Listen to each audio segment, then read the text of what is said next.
ਲੋਕ ਸਭਾ ਦੇ ਵਿੱਚ ਜਦੋਂ ਆਪਾਂ ਗੱਲ ਕਰਦੇ ਹਾਂ ਦਿੱਲੀ ਦੀ, ਤਾਂ ਦਿੱਲੀ ਦੀਆਂ ਜਿਹੜੀਆਂ ਹੈਗੀਆਂ ਸੇਵਾਵਾਂ ਦੇ ਬਾਰੇ ਜਿਹੜਾ ਬਿੱਲ ਸੀਗਾ ਲੋਕ ਸਭਾ 'ਚ ਕੇਂਦਰੀ ਗ੍ਰਹਿ ਮੰਤਰੀ ਅਮਿਤ ਸ਼ਾਹ ਵੱਲੋਂ ਜਿਸ ਤਰ੍ਹਾਂ ਪੇਸ਼ ਕੀਤਾ ਗਿਆ, ਉਹ ਪਾਸ ਕਰਵਾਇਆ ਗਿਆ।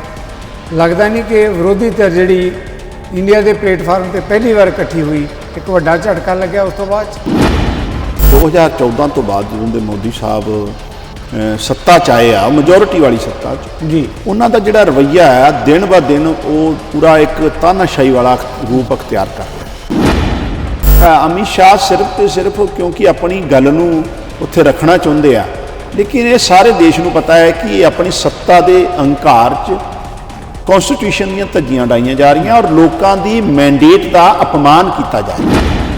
ਹਿੰਦੁਸਤਾਨ ਦੇ ਲੋਕ, ਸਾਡਾ ਮੁਲਕ ਡਾਇਵਰਸੀਫਾਈ ਮੁਲਕ ਹੈ, ਅੱਡ ਅੱਡ ਧਰਮਾਂ ਵਰਗਾਂ ਦੇ ਲੋਕ, ਅੱਡ ਅੱਡ ਥਾਟ ਪ੍ਰੋਸੈਸ ਹੈ ਜੀ, ਉਹ ਇਹਨੂੰ ਬਰਦਾਸ਼ਤ ਨਹੀਂ ਕਰੇਗਾ। ਤਾਂ ਦੂਜੇ ਪਾਸੇ ਜਿਸ ਧਿਰ ਦੀ ਤੁਸੀਂ ਗੱਲ ਕਰਦੇ ਹੋ ਅਮਿਤ ਸ਼ਾਹ ਦੀ, ਇੱਕ ਲਾਈਨ ਮੈਂ ਹੋਰ ਜ਼ਰੂਰ ਤੁਹਾਡੇ ਤੋਂ ਸਵਾਲ ਲੈਣਾ ਚਾਹਾਂਗਾ।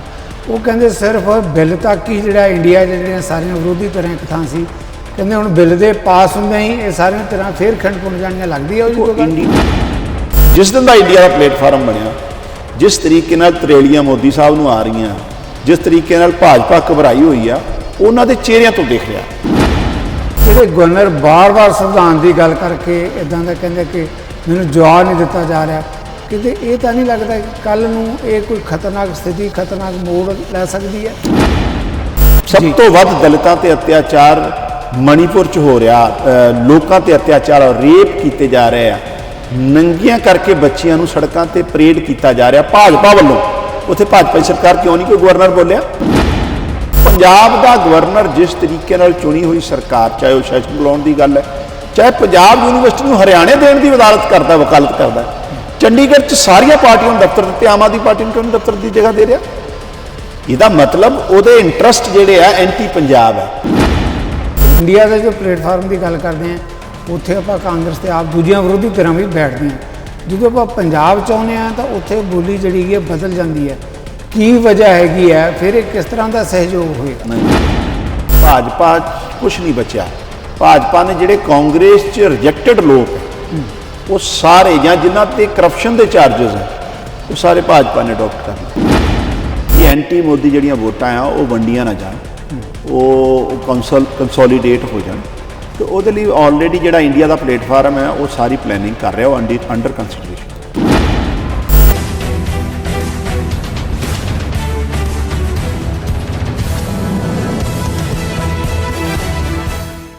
ਆਮੋ ਸਾਹਮਣੇ ਪ੍ਰੋਗਰਾਮ ਜਗਤਾਰ ਸਿੰਘ ਸਿੱਧੂ ਦੇ ਦਰਸ਼ਕਾਂ ਨੂੰ ਸਤਿ ਸ਼੍ਰੀ ਅਕਾਲ। ਅੱਜ ਸਾਡੇ ਨਾਲ ਹਨ ਮਲਵਿੰਦਰ ਸਿੰਘ ਕੰਗ, ਆਪ ਦੇ ਮੁੱਖ ਬੁਲਾਰੇ, ਪੰਜਾਬ ਯੂਨੀਵਰਸਿਟੀ ਚੰਡੀਗੜ੍ਹ, ਦੁਨੀਆ ਭਰ ਜਿਸ ਦਾ ਨਾਂ ਹੈ, ਵਿਦਿਆਰਥੀ ਜਥੇਬੰਦੀ ਦੇ ਰਹੇ ਪ੍ਰਧਾਨ, ਯੁਵਾ ਚਿਹਰੇ, ਕਿਸੇ ਜਾਣ ਪਹਿਚਾਣ ਦੇ ਮੁਹਤਾਜ ਨਹੀਂ। ਇਹਨਾਂ ਨਾਲ ਪੰਜਾਬ ਦੇ ਰਾਜਸੀ ਮੁੱਦਿਆਂ 'ਤੇ ਆਪਾਂ ਲਵਾਂਗੇ ਸਵਾਲ। ਕੰਗ ਸਾਹਿਬ, ਤੁਸੀਂ ਆਪਣਾ ਸਮਾਂ ਵੱਡਾ ਰਜੇਵਾਂ ਕੱਢ ਕੇ ਸਾਡੇ ਨਾਲ ਆਏ। ਜੀ ਆਇਆਂ ਨੂੰ, ਵੈਲਕਮ ਤੁਹਾਡਾ। ਸਤਿ ਸ਼੍ਰੀ ਅਕਾਲ, ਧੰਨਵਾਦ ਸਿੱਧੂ ਸਾਹਿਬ, ਤੁਹਾਡੇ ਸਾਰੇ ਦਰਸ਼ਕਾਂ ਨੂੰ ਸਤਿ ਸ਼੍ਰੀ ਅਕਾਲ। ਮਿਹਰਬਾਨੀ। ਕੰਗ ਸਾਹਿਬ, ਪਹਿਲਾ ਸਵਾਲ ਕੁਝ ਇਸ ਤਰ੍ਹਾਂ ਦਾ ਹੀ ਹੈ, ਕਿਉਂਕਿ ਕੱਲ੍ਹ ਇੱਕ ਦਿਨ ਪਹਿਲਾਂ ਲੋਕ ਸਭਾ ਦੇ ਵਿੱਚ ਜਦੋਂ ਆਪਾਂ ਗੱਲ ਕਰਦੇ ਹਾਂ ਦਿੱਲੀ ਦੀ, ਤਾਂ ਦਿੱਲੀ ਦੀਆਂ ਜਿਹੜੀਆਂ ਹੈਗੀਆਂ ਸੇਵਾਵਾਂ ਦੇ ਬਾਰੇ ਜਿਹੜਾ ਬਿੱਲ ਸੀਗਾ ਲੋਕ ਸਭਾ 'ਚ ਕੇਂਦਰੀ ਗ੍ਰਹਿ ਮੰਤਰੀ ਅਮਿਤ ਸ਼ਾਹ ਵੱਲੋਂ ਜਿਸ ਤਰ੍ਹਾਂ ਪੇਸ਼ ਕੀਤਾ ਗਿਆ, ਉਹ ਪਾਸ ਕਰਵਾਇਆ ਗਿਆ। ਲੱਗਦਾ ਨਹੀਂ ਕਿ ਵਿਰੋਧੀ ਧਿਰ ਜਿਹੜੀ ਇੰਡੀਆ ਦੇ ਪਲੇਟਫਾਰਮ 'ਤੇ ਪਹਿਲੀ ਵਾਰ ਇਕੱਠੀ ਹੋਈ, ਇੱਕ ਵੱਡਾ ਝਟਕਾ ਲੱਗਿਆ ਉਸ ਤੋਂ ਬਾਅਦ 'ਚ? ਦੇਖੋ, ਗੱਲ ਤੇ ਇੰਡੀਆ ਦੇ ਪਲੇਟਫਾਰਮ ਦੀ ਇਕੱਲੀ ਨਹੀਂ ਹੈ, ਗੱਲ ਤੇ ਪੂਰੇ ਡੈਮੋਕ੍ਰੈਟਿਕ ਪ੍ਰਣਾਲੀ ਦੀ ਹੈ ਜੀ, ਕੌਂਸਟੀਟਿਊਸ਼ਨ ਦੀ ਹੈ। ਦੇਸ਼ ਦੇ ਸੰਵਿਧਾਨ ਜਿਹੜੇ ਨਿਰਮਾਤਾ ਸੀ ਸਾਡੇ, ਔਰ ਜਿਹੜੇ ਸਾਡੇ ਆਜ਼ਾਦੀ ਘੁਲਾਟੀਏ ਸੀ, ਉਹਨਾਂ ਨੇ ਇੱਕ ਬਹੁਤ ਹੀ ਹੈਲਦੀ ਡੈਮੋਕ੍ਰੇਸੀ ਦਾ ਸੁਪਨਾ ਲਿਆ ਸੀ। ਔਰ ਸੰਵਿਧਾਨ ਨਿਰਮਾਤਾ ਜਿਹੜੇ ਸੀ, ਜਿਨ੍ਹਾਂ ਨੇ ਸੰਵਿਧਾਨ ਲਿਖਿਆ, ਚਾਹੇ ਬਾਬਾ ਸਾਹਿਬ ਅੰਬੇਡਕਰ ਹੋਣ, ਚਾਹੇ ਬਾਕੀ, ਉਹਨਾਂ ਦਾ ਪੂਰਾ ਇਹ ਸੋਚ ਸੀ ਕਿ ਇੱਕ ਬਹੁਤ ਹੀ ਹੈਲਦੀ ਡੈਮੋਕ੍ਰੇਸੀ ਦੁਨੀਆ 'ਚ ਜਿਹੜੀ ਆ ਭਾਰਤ 'ਚ ਉੱਭਰੂਗੀ ਔਰ ਉਹਦੇ ਹਿਸਾਬ ਨਾਲ ਦੇਸ਼ ਅੱਗੇ ਤਰੱਕੀ ਕਰੂਗਾ। ਔਰ ਇਹ 'ਚ ਕੋਈ ਦੋ ਰਾਏ ਵੀ ਨਹੀਂ ਆ, ਕਾਫੀ ਹੱਦ ਤੱਕ ਸਾਡਾ ਬੜਾ ਡੈਮੋਕ੍ਰੈਟਿਕ ਸਿਸਟਮ ਹੈ। ਅਨਫੋਰਚੂਨੇਟਲੀ 2014 ਤੋਂ ਬਾਅਦ ਜਦੋਂ ਦੇ ਮੋਦੀ ਸਾਹਿਬ ਸੱਤਾ 'ਚ ਆਏ ਆ, ਮੈਜੋਰਿਟੀ ਵਾਲੀ ਸੱਤਾ 'ਚ, ਜੀ, ਉਹਨਾਂ ਦਾ ਜਿਹੜਾ ਰਵੱਈਆ ਹੈ ਦਿਨ ਬ ਦਿਨ ਉਹ ਪੂਰਾ ਇੱਕ ਤਾਨਾਸ਼ਾਹੀ ਵਾਲਾ ਰੂਪ ਅਖਤਿਆਰ ਕਰ ਰਿਹਾ। ਚਾਹੇ ਉਹ ਇੰਸਟੀਟਿਊਸ਼ਨਸ ਦਾ ਪੋਲੀਟੀਸਾਈਜੇਸ਼ਨ ਕਰਨਾ ਹੋਵੇ, ਏਜੰਸੀਆਂ ਦੀ ਦੁਰਵਰਤੋਂ ਕਰਨੀ ਹੋਵੇ, ਈਵਨ ਔਨਰੇਬਲ ਜਿਹੜੀਆਂ ਸਾਡੀਆਂ ਕੋਰਟਸ ਹੈ, ਜੱਜ ਚਾਹੇ ਉਹ ਸੁਪਰੀਮ ਕੋਰਟ ਵੀ ਹੈ, ਉਹਨਾਂ ਦੀ ਜਿਸ ਤਰੀਕੇ ਨਾਲ ਇਹਨਾਂ ਨੇ ਉਹਨਾਂ ਨੂੰ ਨਜ਼ਰਅੰਦਾਜ਼ ਕੀਤਾ ਹੈ, ਉਹਨਾਂ ਦੀ ਗੱਲ ਮੰਨਣ ਤੋਂ ਇਨਕਾਰ ਕੀਤਾ, ਇਹ ਪੂਰੀ ਇੱਕ ਡੈਮੋਕ੍ਰੈਟਿਕ ਸੈਟਅਪ ਲਈ ਖਤਰਾ ਹੈ। ਔਰ ਚੁਣੀ ਹੋਈ ਸਰਕਾਰ, ਦੇਖੋ ਪਹਿਲੀ ਗੱਲ ਤੇ ਕਨਸੈਪਟ ਕੀ ਆ, ਲੋਕ ਆਪਣੇ ਨੁਮਾਇੰਦੇ ਆਪ ਚੁਣਦੇ ਆ। ਸਾਡਾ ਸੰਵਿਧਾਨ ਕਹਿੰਦਾ ਲੋਕ ਆਪਣੇ ਨੁਮਾਇੰਦੇ ਚੁਣਨਗੇ ਔਰ ਉਹ ਲੋਕਾਂ ਲਈ ਔਰ ਉਸ ਸੂਬੇ ਲਈ ਕੰਮ ਕਰਨਗੇ, ਬਿਹਤਰੀ ਲਈ, ਮੁਲਕ ਲਈ ਕੰਮ ਕਰਨਗੇ। ਇੱਕ ਚੁਣੀ ਹੋਈ ਸਰਕਾਰ ਦੀਆਂ ਤਾਕਤਾਂ ਨੂੰ ਖਤਮ ਕਰਨਾ ਔਰ ਉਸ ਤੋਂ ਪਹਿਲਾਂ ਆਨਰੇਬਲ ਸੁਪਰੀਮ ਕੋਰਟ ਦੀਆਂ ਜਜਮੈਂਟਸ ਆ ਜਾਣੀਆਂ, ਇਹ ਕਿਤੇ ਨਾ ਕਿਤੇ ਤਾਨਾਸ਼ਾਹੀ ਦਾ ਪ੍ਰਤੀਕ ਹੈ। ਦੇਸ਼ ਨੂੰ ਤਾਨਾਸ਼ਾਹੀ ਵੱਲ ਵਧਾਇਆ ਜਾ ਰਿਹਾ ਔਰ ਮੈਨੂੰ ਲੱਗਦਾ ਹੈ ਉਹ ਸਹੀ ਟਾਈਮ ਆਉਣ ਤੇ ਲੋਕ ਮੋਦੀ ਸਾਹਿਬ ਔਰ ਭਾਜਪਾ ਨੂੰ ਇਹਦਾ ਜਵਾਬ ਵੀ ਦੇਣਗੇ। ਬਿਲਕੁਲ। ਪਰ ਕੰਗਸਾ ਜਦੋਂ ਆਪਾਂ ਪਾਰਲੀਮੈਂਟ ਦੀ ਗੱਲ ਕਰਦੇ ਹਾਂ, ਲੋਕ ਸਭਾ 'ਚ ਕੱਲ੍ਹ ਜਿਸ ਤਰੀਕੇ ਨਾਲ ਕੇਂਦਰੀ ਗ੍ਰਹਿ ਮੰਤਰੀ ਅਮਿਤ ਸ਼ਾਹ ਕਹਿ ਰਹੇ ਸੀ, ਜਿਸ ਬਾਬਾ ਭੀਮ ਰਾਓ ਅੰਬੇਦਕਰ ਦੀ ਆਪਾਂ ਗੱਲ ਕਰਦੇ ਹਾਂ, ਸੰਵਿਧਾਨ ਕਾਢਾਂ ਦੀ ਗੱਲ ਕਰਦੇ ਹਾਂ, ਉਹ ਕਹਿੰਦੇ ਸੰਵਿਧਾਨ ਨੇ ਹੀ ਅਧਿਕਾਰ ਦਿੱਤਾ ਸਾਨੂੰ ਕਿ ਕੇਂਦਰ ਜਿਹੜਾ ਹੈਗਾ ਦਿੱਲੀ ਦੇ ਵਿੱਚ ਉਸ ਦੇ ਮੱਦੇਨਜ਼ਰ ਕੋਈ ਵੀ ਸੋਧ ਲਿਆ ਸਕਦਾ, ਕਰ ਸਕਦਾ। ਕਹਿੰਦੇ ਅਧਿਕਾਰ ਆ, ਸੰਵਿਧਾਨ ਦੇ ਅਧੀਨ ਹੀ ਕੀਤਾ ਜਾ ਰਿਹਾ ਸਾਰਾ। ਨਹੀਂ, ਸੰਵਿਧਾਨ 'ਚ ਬੜਾ ਸਪਸ਼ਟ ਕਿਹਾ ਵੀ ਜਿਹੜੇ ਇਲੈਕਟਡ ਲੋਕ ਹੈ, ਚੁਣੇ ਹੋਏ ਨੁਮਾਇੰਦੇ ਰੀਅਲ ਸੈਂਸ ਸਰਕਾਰ ਹੋਣਗੇ, ਨਾ ਕਿ ਨੋਮੀਨੇਟਡ ਲੈਫਟੀਨੈਂਟ ਗਵਰਨਰ ਜਾਂ ਗਵਰਨਰ। ਔਰ ਜਿਹੜੀ ਬਿਊਰੋਕ੍ਰੇਸੀ ਹੈ ਜਿਹਨੂੰ ਮੋਦੀ ਸਾਹਿਬ ਤਾਕਤਵਰ ਬਣਾ ਰਹੇ ਆ, ਉਹ ਵੀ ਜਵਾਬ ਦੇ ਪੋਲੀਟੀਕਲ ਕਲਾਸ ਦੇ ਆ, ਲੈਜਿਸਲੇਸ਼ਨ ਦੇ ਆ ਜੀ, ਪਾਰਲੀਮੈਂਟ ਦੇ ਆ।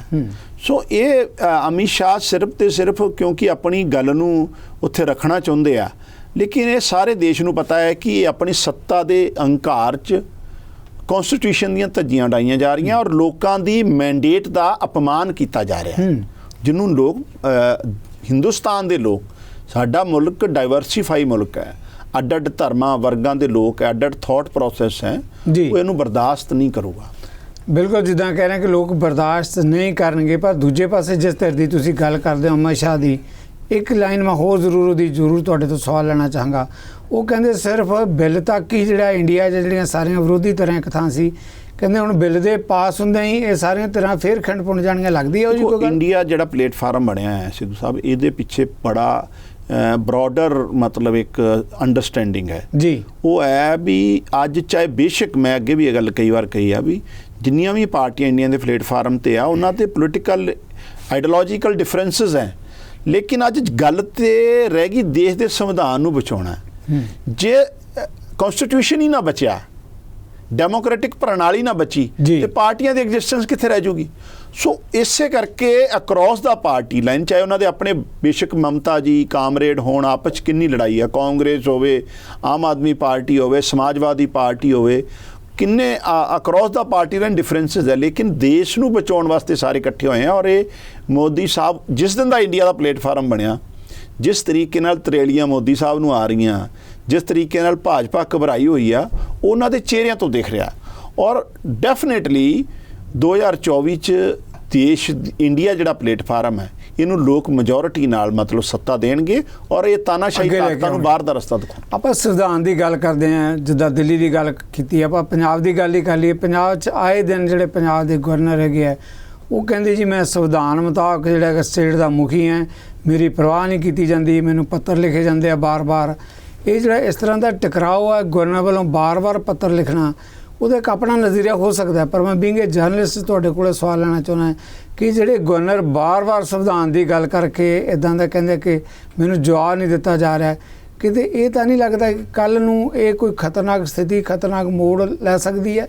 ਦੇਖੋ, ਇਹ ਜਿੱਥੇ ਨਾਨ ਬੀਜੇਪੀ ਰੂਲਡ ਸਟੇਟਸ ਹੈ ਉੱਥੇ ਕਿਉਂ ਹੋ ਰਿਹਾ, ਇਹ ਵੀ ਤਾਂ ਬੜਾ ਵੱਡਾ ਸਵਾਲ ਹੈ। ਚਾਹੇ ਆਪਣਾ ਵੈਸਟ ਬੰਗਾਲ ਹੈ, ਚਾਹੇ ਮਹਾਰਾਸ਼ਟਰ ਹੈ, ਚਾਹੇ ਤਾਮਿਲਨਾਡੂ ਹੈ, ਚਾਹੇ ਪੰਜਾਬ ਹੈ, ਚਾਹੇ ਦਿੱਲੀ ਹੈ, ਜਿੱਥੇ ਬੀਜੇਪੀ ਦੀਆਂ ਸਰਕਾਰਾਂ ਨਹੀਂ, ਉੱਥੇ ਹੀ ਗਵਰਨਰ ਇਸ ਤਰੀਕੇ ਨਾਲ ਕਿਉਂ ਕਰ ਰਹੇ? ਯੂਪੀ 'ਚ ਹਾਈਐਸਟ ਲੈਵਲ ਦਾ ਕ੍ਰਾਈਮ ਹੈ, ਉੱਥੇ ਕਿਹੜੇ ਗਵਰਨਰ ਨੇ ਕਿੰਨੀਆਂ ਚਿੱਠੀਆਂ ਲਿਖੀਆਂ? ਗੁਜਰਾਤ ਸਭ ਤੋਂ ਵੱਧ ਡਰੱਗ ਫੜਿਆ ਜਾਂਦਾ, ਉੱਥੇ ਕਿਹੜਾ ਗੁਜਰਾਤ ਦੇ ਕਿਹੜੇ ਗਵਰਨਰ ਨੇ ਅਜੇ ਤੱਕ ਮੁੱਖ ਮੰਤਰੀ ਨੂੰ ਚਿੱਠੀ ਲਿਖੀ? ਸਭ ਤੋਂ ਵੱਧ ਦਲਿਤਾਂ ਤੇ ਅਤਿਆਚਾਰ ਮਣੀਪੁਰ 'ਚ ਹੋ ਰਿਹਾ, ਲੋਕਾਂ ਤੇ ਅਤਿਆਚਾਰ ਔਰ ਰੇਪ ਕੀਤੇ ਜਾ ਰਹੇ ਆ, ਨੰਗੀਆਂ ਕਰਕੇ ਬੱਚੀਆਂ ਨੂੰ ਸੜਕਾਂ ਤੇ ਪਰੇਡ ਕੀਤਾ ਜਾ ਰਿਹਾ ਭਾਜਪਾ ਵੱਲੋਂ। ਉੱਥੇ ਭਾਜਪਾ ਦੀ ਸਰਕਾਰ ਕਿਉਂ ਨਹੀਂ ਕੋਈ ਗਵਰਨਰ ਬੋਲਿਆ? ਕੋਈ ਬੋਲਦਾ ਨਹੀਂ? ਬੋਲਣਗੇ। ਅਸਾਮ ਜਿੱਥੇ ਸਭ ਤੋਂ ਵੱਧ ਅਤਿਆਚਾਰ ਹੋ ਰਿਹਾ, ਜਿੱਥੇ ਦੰਗੇ ਕਰਵਾਏ ਜਾ ਰਹੇ ਆ ਮੈਜੋਰਿਟੀ ਮਾਈਨੋਰਿਟੀ ਦਾ ਇੱਕ ਮੁੱਦਾ ਬਣਾ ਕੇ, ਉੱਥੇ ਕਿਉਂ ਨਹੀਂ ਗਵਰਨਰ ਬੋਲਦਾ? ਇਹਦਾ ਮਤਲਬ ਇਹ ਸਾਜ਼ਿਸ਼ ਸਮਝਣੀ ਪੈਣੀ ਆ।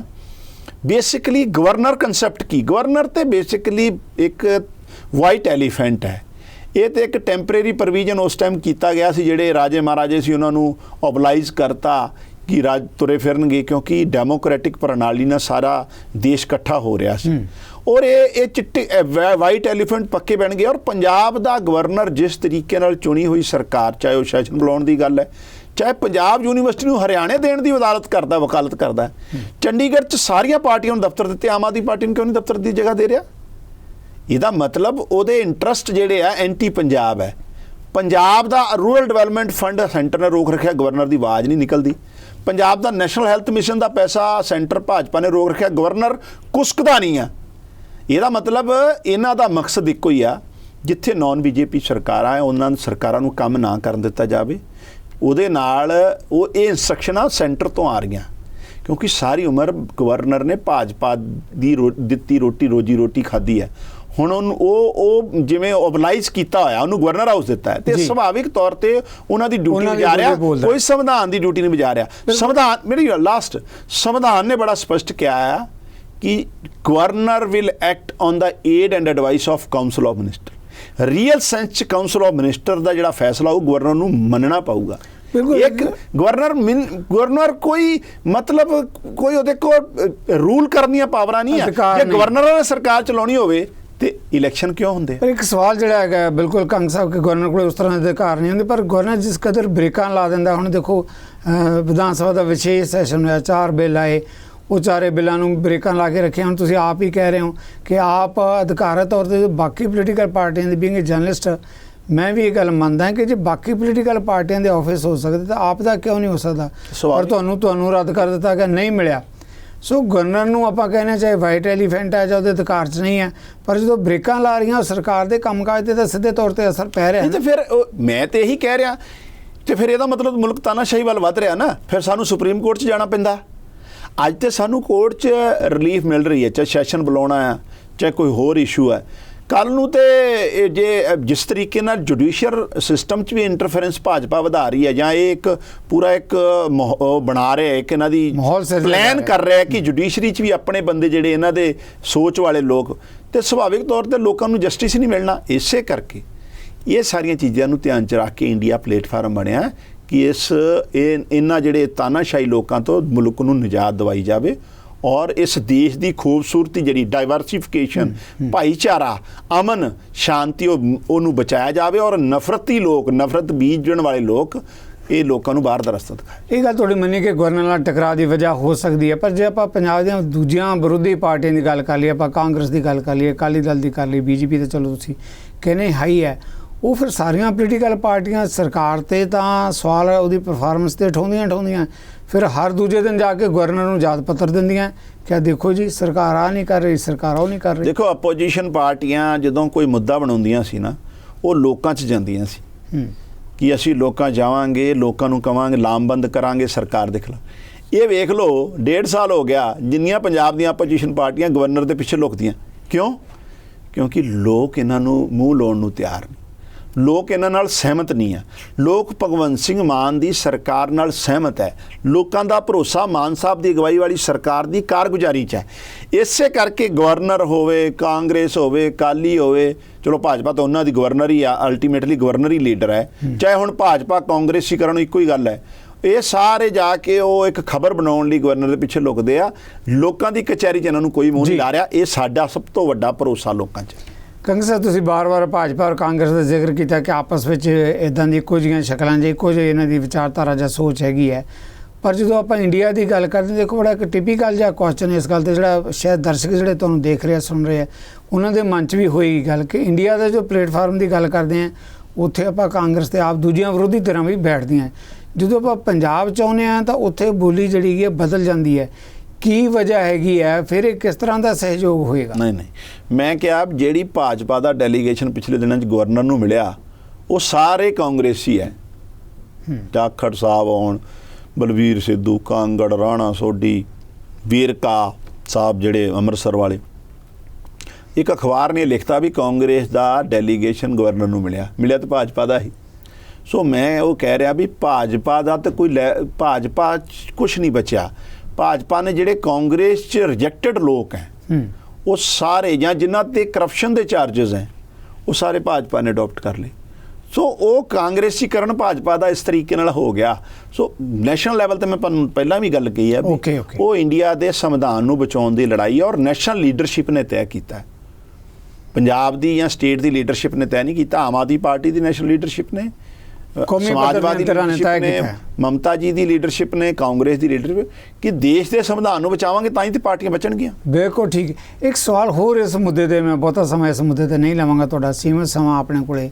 ਫਿਰ ਜਦੋਂ ਆਪਾਂ ਕੌਮੀ ਪੱਧਰ 'ਤੇ ਏਕਾ ਦੀ ਗੱਲ ਕਰਦੇ ਹਾਂ, ਜੇ ਕਾਂਗਰਸ ਦੀ ਗੱਲ, ਆਪ ਦੇ ਦੂਜੀਆਂ ਵਿਰੋਧੀ ਮਮਤਾ ਦਾ ਤੁਸੀਂ ਜ਼ਿਕਰ ਕੀਤਾ ਹੈ, ਫਿਰ ਕੱਲ੍ਹ ਨੂੰ ਸਥਿਤੀ ਦੇਖੋ, ਜਦੋਂ ਲੜਾਈ ਵੱਡੀ ਪੱਧਰ 'ਤੇ, ਮੈਂ ਬੀਇੰਗ ਏ ਜਰਨਲਿਸਟ ਦੇਖਦਾ ਹੁੰਦਾ, ਪਾਰਲੀਮੈਂਟ ਦੀ ਇਲੈਕਸ਼ਨ ਹੋਣੀ ਹੈ, ਮੈਂ ਕਹਿੰਦਾ ਕਿ ਮਹਾਂਭਾਰਤ ਦਾ ਯੁੱਧ ਲੱਗਦਾ, ਕੋਈ ਛੋਟੀ ਗੱਲ ਨਹੀਂ ਹੁੰਦੀ, ਬਹੁਤ ਵੱਡਾ ਇੱਕ ਯੁੱਧ ਲੜਿਆ ਜਾਂਦਾ। ਯੁੱਧ 'ਚ ਕਤਾਰਬੰਦੀ ਸੁਭਾਵਿਕ ਹੈ ਕਿ ਇੰਡੀਆ ਕਿਹੜੇ ਪਾਸੇ ਹੈ, NDA ਕਿਹੜੇ ਪਾਸੇ ਹੈ, ਵੰਡੀਆਂ ਪੈਣਗੀਆਂ। ਉਹਦੇ 'ਚ ਫਿਰ ਪੰਜਾਬ ਵੀ ਇੱਕ ਹਿੱਸਾ ਹੈਗਾ, ਤਾਂ ਉਸ ਜਦੋਂ ਪੰਜਾਬ ਦੇ ਹਿੱਸੇ ਦੀ ਆਪਾਂ ਗੱਲ ਕਰਾਂਗੇ, ਕਿਸੇ ਪੱਧਰ ਦੇ ਉੱਤੇ ਸਹਿਮਤੀ ਬਣਨ ਦੀ ਸੰਭਾਵਨਾ ਹੋਏਗੀ ਕਿ ਨਹੀਂ ਹੋਏਗੀ? ਕਿਉਂਕਿ ਨਹੀਂ, ਉਹ ਦੇਖੋ ਉਹ ਸਾਰਾ ਚਾਰਟ ਆਊਟ ਹੋ ਰਿਹਾ ਹੈ ਵੀ ਇਲੈਕਸ਼ਨ ਕਿਸ ਤਰ੍ਹਾਂ ਲੜੇ ਜਾਣਗੇ, ਕੀ ਪਲੈਨਿੰਗ ਹੋਊਗਾ, ਕੌਣ ਕਿੱਥੋਂ ਲੜੂਗਾ। ਉਹਦੇ 'ਤੇ ਇਹੀ ਮਕਸਦ ਹੈ ਕਿ ਐਂਟੀ ਮੋਦੀ ਜਿਹੜੀਆਂ ਵੋਟਾਂ ਆ ਉਹ ਵੰਡੀਆਂ ਨਾ ਜਾਣ, ਉਹ ਕੰਸੋਲੀਡੇਟ ਹੋ ਜਾਣ। ਤੇ ਉਹਦੇ ਲਈ ਆਲਰੇਡੀ ਜਿਹੜਾ ਇੰਡੀਆ ਦਾ ਪਲੇਟਫਾਰਮ ਹੈ ਉਹ ਸਾਰੀ ਪਲੈਨਿੰਗ ਕਰ ਰਿਹਾ, ਉਹ ਅੰਡਰ ਕੰਸੀਡਰੇਸ਼ਨ। ਕੋਈ ਨਾ ਕੋਈ ਰਾਹ ਜਾਣੀ ਲੱਭਿਆ ਜਾਏਗਾ, ਨਿਕਲੂਗਾ। ਜੀ ਬਿਲਕੁਲ, ਜਿਹੜਾ ਵੱਡੀ ਗੱਲ ਤੁਸੀਂ ਕਰ ਰਹੇ ਹੋ। ਪਰ ਵਿਰੋਧੀ ਤਰ੍ਹਾਂ ਦੇ ਜਿਸ ਮਾਮਲੇ ਦਾ ਆਪਾਂ ਸਵਾਲ ਲੈ ਰਹੇ ਹਾਂ, ਗਵਰਨਰ ਦਾ ਜਿੱਦਾਂ ਤੁਸੀਂ ਜ਼ਿਕਰ ਕੀਤਾ ਹੈ, ਉਹ ਕਹਿੰਦੇ ਜੀ ਆਪ ਵਾਲੀ ਸਰਕਾਰ, ਜਿੱਦਾਂ ਕਹਿੰਦੇ ਲੋਕਾਂ 'ਚ ਨਹੀਂ ਜਾਂਦੇ, ਤੁਸੀਂ ਕਹਿੰਦੇ ਵਿਰੋਧੀ, ਉਹ ਕਹਿੰਦੇ ਆਪ ਵਾਲੀ ਸਰਕਾਰ ਹਰ ਫਰੰਟ 'ਤੇ ਫੇਲ ਹੋਈ ਹੈ। ਹੜ੍ਹਾਂ ਦੀ ਗੱਲ ਕਰ ਲਓ, ਨਸ਼ੇ ਦੀ ਗੱਲ ਕਰ ਲਓ, ਦੂਜੇ ਮੁੱਦਿਆਂ ਦੀ ਗੱਲ ਕਰ ਲਓ, ਕਹਿੰਦੇ ਸਰ ਮੀਡੀਆ ਤੇ ਪ੍ਰਾਪੇਗੰਡਾ ਤੱਕ ਹੀ ਸੀਮਿਤ ਹੈ, ਪ੍ਰਚਾਰ ਬਹੁਤ ਹੁੰਦਾ ਕਹਿੰਦੇ, ਪਰ ਮੀਡੀਆ ਤੱਕ ਹੀ ਸੀਮਿਤ ਹੈ। ਨਹੀਂ, 30,000 ਦੇ ਕਰੀਬ ਨੌਕਰੀਆਂ ਦਿੱਤੀਆਂ ਹੈ। ਕੋਈ ਇੱਕ ਸਿੰਗਲ ਵੀ ਬੰਦਾ ਕਹਿ ਦੇ ਵੀ ਮੈਨੂੰ ਸਿਫਾਰਿਸ਼ ਲਾਉਣੀ ਪਈ ਜਾਂ ਰਿਸ਼ਵਤ ਦੇਣੀ ਪਈ ਜਾਂ ਭਾਈ ਭਤੀਜਾਵਾਦ ਹੋਇਆ, ਮਾਨ ਸਾਹਿਬ ਦੀ ਸਰਕਾਰ 'ਚ ਹੀ ਹੋਇਆ। ਨਹੀਂ ਤੇ ਇੱਥੇ ਤੇ ਨੌਕਰੀਆਂ 5 ਵੀ ਕੱਢਦੇ ਸੀ ਤੇ ਉਹਦੇ 'ਚ ਵੀ ਪੂਰਾ ਬੋਲੀ ਲੱਗ ਜਾਂਦੀ ਸੀ। 30,000 ਨੌਕਰੀਆਂ ਪਿਛਲੇ 1.5 ਸਾਲ ਤਕਰੀਬਨ 18 ਮਹੀਨਿਆਂ 'ਚ ਦਿੱਤੀਆਂ ਮਾਨ ਸਾਹਿਬ ਦੀ ਸਰਕਾਰ ਨੇ, ਤੇ ਇਹ ਵੱਡੀ ਅਚੀਵਮੈਂਟ ਹੈ। ਮੋਨੋਪੋਲੀ ਖਤਮ ਕੀਤੀ ਆ, ਚਾਹੇ ਉਹ ਮਾਈਨਿੰਗ ਹੋਵੇ, ਚਾਹੇ ਟਰਾਂਸਪੋਰਟ ਹੋਵੇ, ਚਾਹੇ ਸ਼ਰਾਬ ਦੀ ਕਾਰੋਬਾਰ ਹੋਵੇ। ਕੁਝ ਪਰਿਵਾਰਾਂ ਦਾ ਕਬਜ਼ਾ ਸੀ, ਉਹ ਖਤਮ ਕੀਤਾ ਆ। ਐਗਰੀਕਲਚਰ ਨੂੰ ਮੁੜ ਸੁਰਜੀਤ ਕਰਨ ਲਈ, ਡਾਇਵਰਸੀਫਾਈ ਕਰਨ ਲਈ, ਪਾਣੀ ਬਚਾਉਣ ਲਈ ਜਿਸ ਤਰੀਕੇ ਨਾਲ ਪਾਈਪਲਾਈਨਾਂ ਪਾਈਆਂ ਜਾ ਰਹੀਆਂ, ਟੇਲ ਤੇ ਉਸ ਏਰੀਆ ਜਿੱਥੇ 20-25 ਸਾਲ ਤੋਂ ਨਹਿਰੀ ਪਾਣੀ ਨਹੀਂ ਪਹੁੰਚਿਆ ਸੀ, ਉੱਥੇ ਪਾਣੀ ਮਾਨ ਸਾਹਿਬ ਦੀ ਸਰਕਾਰ ਨੇ ਪਹੁੰਚਾਇਆ। ਉਹਦੇ ਪਿੱਛੇ ਮਕਸਦ ਇਹ ਹੈ ਕਿ ਗਰਾਊਂਡ ਵਾਟਰ ਬਚਾਈਏ, ਲੋਕਾਂ ਦਾ ਪੈਸਾ ਬਚਾਈਏ, ਜ਼ਮੀਨ ਦੀ ਫਰਟੀਲਿਟੀ ਬਚਾਈਏ, ਔਰ ਨਹਿਰੀ ਪਾਣੀ ਦਾ ਡਿਸਟ੍ਰੀਬਿਊਸ਼ਨ। ਸੋ ਇਹ ਸਾਰਾ ਕਰਪਸ਼ਨ ਤੇ ਬਹੁਤ ਵੱਡੀ ਠੱਲ ਪਈ ਆ, ਕਰਪਸ਼ਨ ਦੇ ਖਿਲਾਫ ਵੱਡੀਆਂ ਕਾਰਵਾਈਆਂ ਹੋਈਆਂ। ਪਹਿਲੀ ਵਾਰ ਕਿਸੇ ਸਰਕਾਰ ਨੇ ਆਪਣੇ ਮੰਤਰੀ, ਆਪਣੇ MLA ਨੂੰ ਅੰਦਰ ਸੁੱਟਿਆ ਹੋਵੇ, ਕਿਸੇ ਕਰਿੰਦੇ ਨੂੰ ਵੀ ਕਿਸੇ ਨੇ ਇਹਨਾਂ ਨੇ ਕਦੀ ਸੁੱਟਿਆ ਹੋਵੇ। IAS IPS ਅਫਸਰਾਂ ਦੇ ਖਿਲਾਫ ਪਰਚੇ ਹੋਏ, IAPS ਅਫਸਰ ਬਰਖਾਸਤ ਹੋਏ ਆ। ਇਸ ਤੋਂ ਵੱਡਾ ਕਿਹੜੀ ਸਰਕਾਰ ਨੇ ਕੀਤਾ? ਅੱਜ ਤੱਕ ਕਿਸੇ ਸਿਪਾਹੀ ਨੂੰ ਬਰਖਾਸਤ ਨਹੀਂ ਕੀਤਾ ਇਹਨਾਂ ਨੇ ਆਪਣੀ ਸਰਕਾਰ ਦੇ ਟਾਈਮ। ਜੀ ਕੰਗ ਸਾਹਿਬ, ਬਿਲਕੁਲ ਜਿਹੜਾ ਇੱਕ ਸਵਾਲ ਜਿਹੜਾ ਹੈਗਾ, ਇੱਕ ਸਵਾਲ ਸ਼ਾਇਦ ਤੁਸੀਂ ਵੀ ਉਸ ਸਵਾਲ ਦਾ ਜਵਾਬ ਦੇਣਾ ਪਸੰਦ ਕਰੋਗੇ, ਪਰ ਮੈਂ ਸੰਖੇਪ ਚ ਚਾਹਾਂਗਾ ਕਿ ਜਿਹੜੇ ਮੁਫਤ ਬਿਜਲੀ ਦਾ ਫੈਸਲਾ ਲਿਆ, ਕਿਹਾ ਜਾਂਦਾ ਹੈ ਕਿ ਇਸ ਨੇ ਪੰਜਾਬੀਆਂ ਨੂੰ ਬਹੁਤ ਵੱਡੀ ਪੱਧਰ ਤੇ ਉਹਨਾਂ ਦੇ ਮਨ ਜਿੱਤੇ ਹੈ। ਠੀਕ ਹੈ, ਦੇਖੋ ਸਟੇਟ ਫੈਸਲਾ ਇਸ ਤਰ੍ਹਾਂ ਦਾ ਲਿਆ ਗਿਆ, ਜ਼ਿੰਮੇਵਾਰੀ ਹੈ ਕਿ ਪੀਪਲ ਵੈਲਫੇਅਰ ਦੀਆਂ ਸਕੀਮਾਂ ਚਲਾਈਆਂ ਜਾਣ। ਜੇ ਅੱਜ ਇੰਨੀ ਮਹਿੰਗਾਈ ਦੇ ਯੁੱਗ 'ਚ ਜਿੱਥੇ ਦਾਲਾਂ, ਸਬਜ਼ੀਆਂ, ਆਟਾ ਹਰੇਕ ਤੇ GST ਮੋਦੀ ਸਾਹਿਬ ਨੇ ਲਾਤਾ, ਤੇਲ ਕਿਸ ਹੱਦ ਤੱਕ ਮਹਿੰਗਾ ਹੋ ਗਿਆ, ਉਸ ਹਾਲਾਤ 'ਚ ਕਿਸੇ ਪਰਿਵਾਰ ਦਾ 5-7 ਹਜ਼ਾਰ ਰੁਪਈਆ ਬਚਦਾ ਹੈ, ਉਸ ਇਕਨੋਮਿਕਲੀ ਉਹਨੂੰ ਕਿੱਡਾ ਫਾਇਦਾ ਹੁੰਦਾ, ਉਹਦਾ ਬਜਟ ਇੱਕ ਆਮ ਪਰਿਵਾਰ ਦੀ ਗੱਲ ਸੋਚ ਕੇ ਵੇਖੋ। ਔਰ ਇਹਦੇ 'ਚ ਵੀ ਮਾਨ ਸਾਹਿਬ ਦੀ ਸਰਕਾਰ ਨੇ ਕੋਈ ਭੇਦਭਾਵ ਨਹੀਂ ਕੀਤਾ, ਕਿਸੇ ਵੀ ਵਰਗ ਦਾ, ਕਿਸੇ ਵੀ ਜਾਤ ਦਾ ਬੰਦਾ, ਕਿਸੇ ਵੀ ਧਰਮ ਨਾਲ ਸੰਬੰਧਿਤ ਹੋਵੇ, ਸਾਰਿਆਂ ਨੂੰ 300 ਯੂਨਿਟ ਜਿਹੜੀ ਹੈ ਪਰ ਮੰਥ ਬਿਜਲੀ ਫ੍ਰੀ ਕੀਤੀ ਹੈ। ਮੈਨੂੰ ਲੱਗਦਾ ਇਹ ਵੱਡਾ ਰਿਲੀਫ ਲੋਕਾਂ ਨੂੰ ਮਿਲਿਆ। ਉਹਨਾਂ ਦੇ ਘਰ ਦਾ ਜਿਹੜਾ ਬਜਟ ਸੀ ਉਹਦੇ 'ਚ ਬਹੁਤ ਵੱਡੀ ਉਹਨਾਂ ਦੀ ਮਤਲਬ ਇੱਕ ਬਚਤ ਹੋਈ ਆ, ਉਹਨਾਂ ਦਾ ਜਿਹੜੀ ਸਟੇਬਿਲਿਟੀ ਆਈ, ਇਕਨੋਮਿਕ ਸਟੇਬਿਲਿਟੀ ਆਈ ਹੈ। ਤੁਹਾਡਾ ਵਿਊ ਬਣਾ ਗਿਆ। ਪਰ ਕਿਧਰੇ ਇਹ ਵੀ ਕਿਹਾ ਜਾਂਦਾ ਹੈ ਕਿ ਸ਼ਾਇਦ ਇਹ ਚੋਣਾਂ ਜਿੱਤਣ ਲਈ ਹਿੰਦੁਸਤਾਨ 'ਚ ਇੱਕ ਰੁਝਾਨ ਹੀ ਹੋ ਗਿਆ ਕਿ ਇਹੋ ਜਿਹੇ ਲਵਾਇਮਾਨ ਜਿਹੜੇ ਹੈਗੇ ਹੈ ਉਹ ਫੈਸਲੇ ਲਏ ਜਾਣ। ਨਹੀਂ, 11 ਲੱਖ ਕਰੋੜ ਰੁਪਏ ਦੇ 11 ਨਹੀਂ, ਹੁਣ ਤਾਂ 13 ਹੋ ਗਏ। 13 ਲੱਖ ਕਰੋੜ ਰੁਪਏ ਦੇ ਰਾਈਟ ਆਫ ਕਰਤੇ ਮੋਦੀ ਸਾਹਿਬ ਨੇ ਕਾਰਪੋਰੇਟ ਘਰਾਣਿਆਂ ਦੇ ਕਰਜ਼ੇ। 13 ਲੱਖ ਕਰੋੜ ਦੇ ਕਰਜ਼ੇ ਰਾਈਟ ਆਫ ਕੀਤੇ ਆ। ਕਿ ਨੌਨ ਪ੍ਰੋਫਿਟੇਬਲ ਐਸਟ ਹੈ, ਬਿਲਕੁਲ ਐਨਪੀਏ ਬਣਾਤੇ। ਉਹ ਤੇ ਸ਼ਬਦਾਂ ਦੇ ਹੇਰ-ਫੇਰ ਹੈ, ਮਸਲਾ ਤੇ ਮਾਫ ਹੀ ਕੀਤੇ ਆ। ਤੇ ਜੇ ਗਰੀਬਾਂ ਦੀ 5-4 ਹਜ਼ਾਰ ਦੀ ਬਿਜਲੀ ਫ੍ਰੀ ਹੋ ਗਈ ਕਿਸੇ ਪਰਿਵਾਰ ਦੀ, ਉਹਦੇ ਘਰ ਦਾ ਹਾਲਾਤ ਵੇਖੋ ਨਾ ਕਿੰਨਾ ਸੁਧਰ ਜੂਗਾ। ਉਹ ਕੋਈ 4 ਕੱਪੜੇ ਲੈ ਸਕਦਾ ਚੰਗੇ, ਕੋਈ ਘਰ 'ਚ ਕੋਈ ਹੋਰ ਨਵੀਂ ਚੀਜ਼ ਖਰੀਦ ਸਕਦਾ ਹੈ। ਔਰ ਸਾਡੇ ਕੋਲ ਬਿਜਲੀ ਦੀ ਕਮੀ ਨਹੀਂ। ਸਾਡਾ ਬਿਜਲੀ ਦਾ ਜਿਹੜਾ ਸਿਸਟਮ ਹੈ ਇਸ ਕ੍ਰਾਈਸਿਸ ਦੇ ਟਾਈਮ ਵੀ 16-17 ਹਜ਼ਾਰ ਮੈਗਾਵਾਟ ਪਰ ਡੇ ਬਿਜਲੀ ਪੰਜਾਬ ਸਰਕਾਰ ਨੇ ਦਿੱਤੀ ਆ। ਲੋਕਾਂ ਨੂੰ ਮੁਸ਼ਕਲ ਨਹੀਂ ਹੋਣੀ। ਚਲੋ ਪੰਜਾਬ ਦਾ ਔਰ ਆਉਣ ਵਾਲੇ ਟਾਈਮ 'ਚ ਇਹਨੂੰ ਇੰਪਰੂਵ ਕਰਾਂਗੇ। ਪੰਜਾਬ ਦਾ ਵਿਕਾਸ ਹੋਣਾ ਚਾਹੀਦਾ ਹੈ। ਸਾਰੇ ਪੰਜਾਬੀ ਇੱਦਾਂ ਸੋਚਦੇ। ਇੱਕ ਹੋਰ ਅਹਿਮ ਸਵਾਲ ਜਿਹੜਾ ਕਿ ਮੌਜੂਦਾ ਤੌਰ ਤੇ ਬੜਾ ਅਹਿਮ ਹੈ ਉਹ ਹੈਗਾ ਕਿ ਕਾਂਗਰਸ ਦੇ ਜਿਹੜੇ ਆਗੂ ਹੈਗੇ, ਸੁਪਰੀਮ ਆਗੂ ਰਾਹੁਲ ਗਾਂਧੀ, ਉਹਨੂੰ ਸੁਪਰੀਮ ਕੋਰਟ ਵੱਲੋਂ ਇੱਕ ਵੱਡੀ ਰਾਹਤ ਦਿੱਤੀ ਗਈ ਹੈ। ਉਹ ਇੰਡੀਆ ਦਾ ਇੱਕ ਹਿੱਸਾ ਵੀ ਹੈ। ਕਿਵੇਂ ਦੇਖਦੇ ਹੋ ਸਥਿਤੀ ਨੂੰ ਜੋ ਸੁਪਰੀਮ ਕੋਰਟ ਨੇ ਫੈਸਲਾ ਲਿਆ, ਕਿਉਂਕਿ ਕਾਫੀ ਵੱਡੀ ਚਰਚਾ ਦਾ ਮਾਮਲਾ ਕੌਮੀ ਪੱਧਰ ਤੇ ਬਣਿਆ ਹੋਇਆ ਹੈ। ਇਹ ਦੇਖੋ, ਚਾਹੇ ਰਾਹੁਲ ਗਾਂਧੀ ਜੀ ਸਾਡੀ ਪਾਰਟੀ ਨਾਲ ਸੰਬੰਧਿਤ ਨਹੀਂ ਹੈ, ਆਪੋਜੀਸ਼ਨ ਪਾਰਟੀ ਹੈ ਕਾਂਗਰਸ ਤੇ ਪੰਜਾਬ ਤੇ ਆਮ ਆਦਮੀ ਪਾਰਟੀ ਦੇ, ਲੇਕਿਨ ਜਿਸ ਤਰੀਕੇ ਨਾਲ ਅਨਕਨਸਟੀਟਿਊਸ਼ਨਲ ਤਰੀਕੇ ਨਾਲ ਉਹਨਾਂ ਦੀ ਮੈਂਬਰਸ਼ਿਪ ਰੱਦ ਕੀਤੀ ਭਾਜਪਾ ਨੇ ਇੱਕ ਸਾਜ਼ਿਸ਼ ਰਚ ਕੇ, ਸਾਡੇ ਨੈਸ਼ਨਲ ਸੁਪਰੀਮੋ ਅਰਵਿੰਦ ਕੇਜਰੀਵਾਲ ਜੀ ਨੇ ਉਦੋਂ ਬਿਲਕੁਲ ਉਹਦਾ ਵਿਰੋਧ ਕੀਤਾ ਸੀ। ਸੋ ਡੈਫੀਨੇਟਲੀ ਤੁਹਾਡਾ ਜੇ ਵਿਰੋਧੀ, ਇਹਦਾ ਮਤਲਬ ਇਹ ਥੋੜ੍ਹੀ ਆ ਵੀ ਤੁਸੀਂ ਉਹਦੇ ਅਧਿਕਾਰ ਹੀ ਖਤਮ ਕਰ ਦਿਓ, ਤੁਸੀਂ ਉਹਦੀ ਡੈਮੋਕ੍ਰੈਟਿਕ ਰਾਈਟ ਖਤਮ ਕਰ ਦਿਓ। ਤੁਸੀਂ ਇੱਕ ਚੁਣੇ ਹੋਏ ਮੈਂਬਰ ਪਾਰਟੀ ਜਿਹਨੂੰ ਲੋਕਾਂ ਨੇ ਚੁਣਿਆ, ਉਹਦੀ ਮੈਂਬਰਸ਼ਿਪ ਰੱਦ ਕਰ ਦਿਓ ਸਿਰਫ ਤੇ ਕਿਉਂਕਿ ਤੁਹਾਡਾ ਵਿਰੋਧੀ ਆ। ਸੋ ਆਮ ਆਦਮੀ ਪਾਰਟੀ ਇਹਦਾ ਬਿਲਕੁਲ ਉਸ ਦਿਨ ਵੀ ਵਿਰੋਧ ਕੀਤਾ ਸੀ। ਜੇ ਸੁਪਰੀਮ ਕੋਰਟ ਨੇ ਫੈਸਲਾ ਉਹਨਾਂ ਦੇ ਹੱਕ ਦਿੱਤਾ ਤਾਂ ਡੈਫੀਨੇਟਲੀ ਇਹ ਸਵਾਗਤਯੋਗ ਹੈ। ਹਰੇਕ ਬੰਦੇ ਦੇ ਡੈਮੋਕ੍ਰੈਟਿਕ ਰਾਈਟ ਪ੍ਰੋਟੈਕਟ ਬਣਦੇ ਆ। ਕੰਗ ਸਾਹਿਬ, ਜਿੱਦਾਂ ਇੱਕ ਹੋਰ ਸਵਾਲ ਇਸੇ ਮੁੱਦੇ ਨਾਲ ਜੁੜਿਆ, ਜਿੱਦਾਂ ਰਾਹੁਲ ਗਾਂਧੀ ਬਾਰੇ ਫੈਸਲਾ ਹੈ, ਕਿਉਂਕਿ ਅਗਲੇ ਦਿਨਾਂ 'ਚ ਸਾਹਮਣੇ ਆਉਣ ਜਿਹਨਾਂ ਦੇ ਦੁਆਰ ਤੇ ਲਿਖਿਆ ਜਾ ਚੁੱਕਾ, ਜਿਹੜੀਆਂ ਪਾਰਲੀਮੈਂਟ ਦੀ ਇਲੈਕਸ਼ਨ ਆ ਰਹੀਆਂ, ਜੋ ਇਹ ਫੈਸਲਾ ਸੁਪਰੀਮ ਕੋਰਟ ਵੱਲੋਂ ਲਾਇਆ, ਕਿਧਰੇ ਜਿਹੜਾ ਕੌਮੀ ਪੱਧਰ ਤੇ ਵਿਰੋਧੀ ਧਿਰਾਂ ਨੂੰ ਇੱਕ ਵੱਡਾ ਮਿਲਣ ਦੀ ਸੰਭਾਵਨਾ ਹੈ, ਪੋਸੀਬਿਲਿਟੀ ਹੈ ਕਿ ਹੁਲਾਰਾ ਵੀ ਮਿਲੇਗਾ ਇਹਦੇ ਨਾਲ? ਕੌਮੀ ਪੱਧਰ ਤੇ ਇੱਕ ਮਾਹੌਲ ਬਣ ਗਿਆ।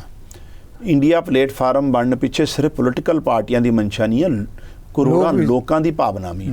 ਲੋਕ ਤ੍ਰਿਪਤ ਹੈ, ਮਹਿੰਗਾਈ ਹਾਈਐਸਟ ਲੈਵਲ ਤੇ, ਬੇਰੁਜ਼ਗਾਰੀ ਹਾਈਐਸਟ ਲੈਵਲ ਤੇ, ਸਾਰਾ ਜਿਹੜੀਆਂ ਇੰਸਟੀਟਿਊਸ਼ਨਸ ਹੈ ਹਰੇਕ ਦਾ ਕਾਰਪੋਰੇਟਾਈਜ਼ ਕਰਤਾ ਹੈ। ਕਾਰਪੋਰੇਸ਼ਨ ਏਅਰਪੋਰਟ ਲੈ ਲਓ, ਰੇਲ ਲੈ ਲਓ, ਤੇਲ ਲੈ ਲਓ, ਕੋਲਾ ਲੈ ਲਓ, ਕਿਹੜਾ ਅਦਾਰਾ ਹੈ ਜਿਹੜਾ ਕਾਰਪੋਰੇਟ ਸੈਕਟਰ ਦੇ ਹਵਾਲੇ ਨਹੀਂ ਕੀਤਾ? ਤੁਸੀਂ ਕਹਿੰਦੇ ਹੋ ਪਰ ਜਿਹੜਾ ਲੋਕ ਤਰਸਤ ਹੈ। ਫੋਰਨ ਪਾਲਿਸੀ 'ਚ ਅਰੁਣਾਚਲ 'ਚ ਚਾਈਨਾ ਬਹਿ ਗਿਆ, ਮਣੀਪੁਰ 'ਚ ਬੱਚਿਆਂ ਨਾਲ ਰੇਪ ਹੋ ਰਹੇ, ਦਿਨ ਦਿਹਾੜੇ ਮਾਰਿਆ ਜਾ ਰਿਹਾ, ਹਰਿਆਣੇ 'ਚ ਜਿਸ ਤਰੀਕੇ ਨਾਲ ਭਾਜਪਾ ਦੇ ਗੁੰਡਿਆਂ ਨੇ ਸ਼ਰੇਆਮ ਕਤਲੇਆਮ ਕੀਤਾ, ਦੰਗੇ ਕੀਤੇ, ਲੋਕ ਤਰਸਤ ਹੈ। ਇਸੇ ਕਰਕੇ ਸਾਹਿਬ ਉਹ ਕਹਿੰਦੇ ਕਿ ਅਸੀਂ ਫਿਰ ਜਿੱਤ ਕੇ ਆਵਾਂਗੇ, ਅਸੀਂ ਤੀਜੀ ਵਾਰ ਵੀ ਜਿੱਤ ਕੇ ਆਵਾਂਗੇ। ਤਾਂ ਲੋਕ ਤੈਅ ਕਰਨਗੇ।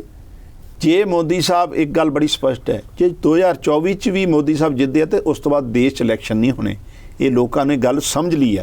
ਇਸੇ ਕਰਕੇ ਹੀ ਜਿਹੜੇ ਆਪੋਜੀਸ਼ਨ ਹੈ ਉਹ ਲਾਮਬੰਦ ਹੋ ਰਹੀ ਹੈ, ਇਕੱਠੇ ਹੋ ਰਹੀ ਹੈ, ਔਰ ਤਾਨਾਸ਼ਾਹੀ ਤੋਂ ਮੁਲਕ ਨੂੰ ਬਚਾਉਣਾ ਇਹ ਸਾਡੀ ਸਭ ਤੋਂ ਵੱਡੀ ਪ੍ਰਾਇੋਰਟੀ ਹੈ।